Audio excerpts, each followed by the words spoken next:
అలాగే ఎక్కడ ధైర్యం ఉంటే అక్కడ భయము ఉంటుంది. అటువంటి భవభయాన్ని, భయము అనేది ఏంటంటే మంచితనం వల్ల వచ్చే భయము ఒకటి, రెండోది నాకన్నా గొప్పవాడు వచ్చి నన్ను ఇచ్చేస్తాడేమో అనే భయం ఒకటి. ఇలాంటి భయాలు చాలా ఉంటాయి. ఇదివరకు కూడా మనం ఒకసారి చెప్పుకున్నాం. భర్తృహరి శతకంలో, వైరాగ్య శతకంలో ఒక చోట ఉంటుంది, భోగే రోగ భయం. ధైర్యవంతుడు అన్ని రకాలుగా విజయం పొందాడు, రాజు అయిపోయాడు.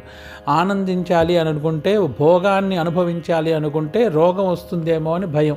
ఇష్టం వచ్చినట్టు తిందాము, లేదంటే ఏదైనా తాగుదాము, ఇలా సాంసారిక సుఖాల్లో అలవాటు పడదాం అనుకున్న వాడికి రోగాలు ఏమైనా వచ్చేస్తాయేమో అని భయం ఉంటుంది. కులేచ్యుతి భయం.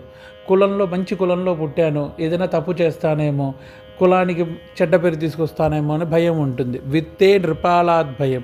బాగా డబ్బు సంపాదిస్తున్నాను కానీ ఇన్కమ్ ట్యాక్స్ లాంటి వాళ్ళ వల్ల భయం ఉంటుంది. తప్పు చేస్తానేమో,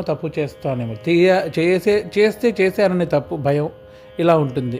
మానే దైన్య భయం. మానము అంటే అధికారంతో పాటు ధైర్యంతో పాటు వచ్చిన యశోకీర్తి, అవి పోతాయేమో అని భయం.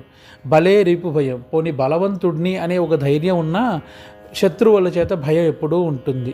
రూపే జరాయాద్ భయం. సుందరమైన రూపాన్ని కాపాడుకుంటూ ఆరోగ్యంగా వస్తే వయసు అయిపోయిన తర్వాత ఈ సౌందర్యాన్ని ఎలా కాపాడుతాను అనే భయం ఉంటుంది. అలాగే శాస్త్రే వాద భయం. చాలా తెలివితేటలతో బాగా చదువుకునేవాడిని, బాగా చదువుకుంటాను అంటే నాకన్నా చదువుకున్నవాడు ఎవడైనా నాకు పోటీగా వచ్చేస్తాడేమో అని భయం. గుణే ఖల భయం. మంచి గుణాలతో, మంచి ప్రవర్తనతో ఉంటే ఏమో ఏదో తెలుసో తెలియక ఏదైనా తప్పులు చేసేస్తానేమో అనే ఒక భయం ఉంటుంది. కాయే కృతాతాన్ భయం.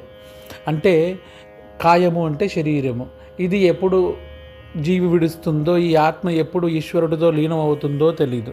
ఇలాంటి భయం. ఇలాంటి అన్ని భయాలకి సర్వం వస్తు భయాన్వితం. ఈ ప్రపంచంలో ఉండే అన్ని వస్తువులు భయంతో సమానమే, భయంతో కూడినవే. అందుకే భవభయ విమోచిని అంటారు. వైరాగ్యమేవా భయం అని పూర్తి చేస్తారు ఆ శ్లోకాన్ని. కానీ ఆ భయాన్ని నివారణ చేస్తుందట. భవభయ హారిణి అని అంటారు. హారిణి అంటే హరించడము అంటే నాశనం చెయ్యడము అని అర్థం.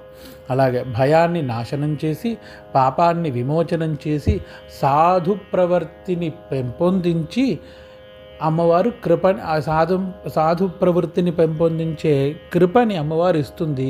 ఎప్పుడైతే ఆశ్రిత పాదయుతే అమ్మవారి యొక్క పాదాలను ఆశ్రయిస్తామో అప్పుడు అమ్మవారు ఇలా కాపాడుతుంది అని ధైర్యలక్ష్మి చెప్తూ, జయ జయ హే మధుసూదన కామిని ధైర్యలక్ష్మి సదా పాలయమాం అని పూర్తి చేశారు. శ్రీమాత్రే నమః. ఓం శ్రీ ఓం నమః.